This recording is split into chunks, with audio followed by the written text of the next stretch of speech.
नमस्कार। Book audio में आपका बहुत बहुत स्वागत है और अभी आप सुन रहे हैं अशोक मानव की पुस्तक विश्व गुरु भारत, मेरे यानी ब्रिजेश के साथ। भाग 4, ईश्वर अंश जीव अविनाशी।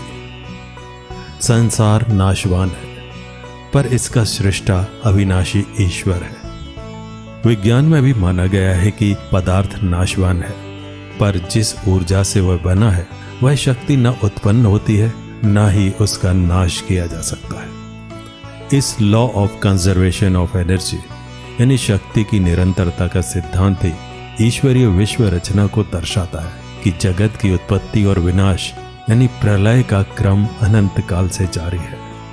आध्यात्म शास्त्र में उस शक्ति को आत्मा या सतचित आनंद कहा गया है। जो पदार्थ खत्म होने पर शेष रहता है वह शक्ति का ही अवशेष है।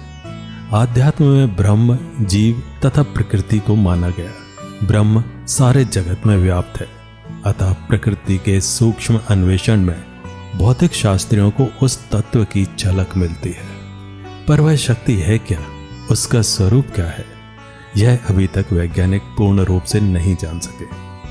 अतः विदेशों में पराभौतिक अन्वेषण केंद्र उस तत्व के अनुसंधान के लिए खुले जो साधारण विज्ञान द्वारा पकड़ में नहीं आया।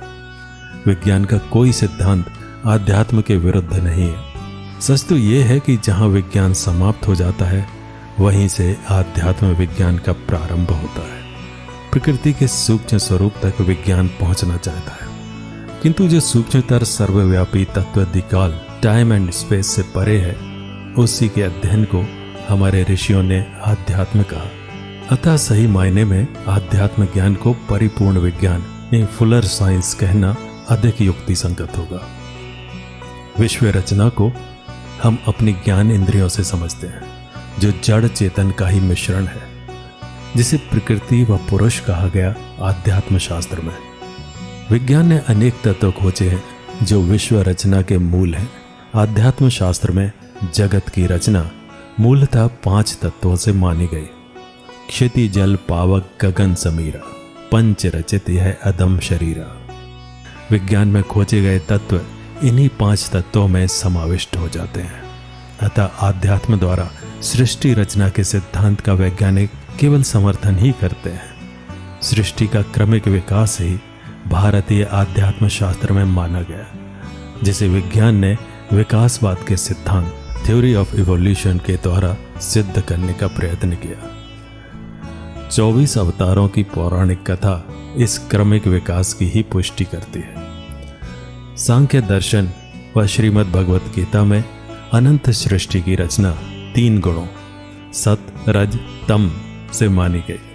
कई हजार वर्ष बाद विज्ञान में खोजा गया कि पदार्थ का सूक्ष्मतम कण परमाणु भी 3 तत्वों इलेक्ट्रॉन, प्रोटॉन और न्यूट्रॉन से बना है। 3 गुणों से परे, गुणातीत व इंद्रियों से परे एक और तत्व है जिसे कहा सच्चिदानंद। परमाणु विस्फोट से भी इसी तरह की शक्ति का विस्फोट होता है। ब्रह्मांड के संतुलन हेतु भिन्न भिन्न सौरमंडल गतिशील हैं। हमारे सौरमंडल के केंद्र में सूर्य की परिक्रमा ग्रह उपग्रह करते हैं।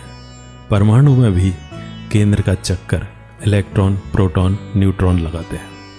अतः यह बाह्य जगत पूरी तरह उस तत्व पर टिका है जिसे आदि शंकराचार्य जी ने ब्रह्म सत्यम जगत मिथ्या यानी ब्रह्म सत्य है, जगत नाशवान है कहा। वह अल्बर्ट आइंस्टाइन ने E=mc², ऊर्जा से बना संसार पर ऊर्जा अविनाशी है, ये बताया। पर आध्यात्म तत्वदर्शियों ने ब्रह्म के साक्षात्कार से स्वयं यानी जीव आत्मा को पहचाना और कहा कि ईश्वर अंश जीव अविनाशी, चेतन अमल सहज सुख राशि।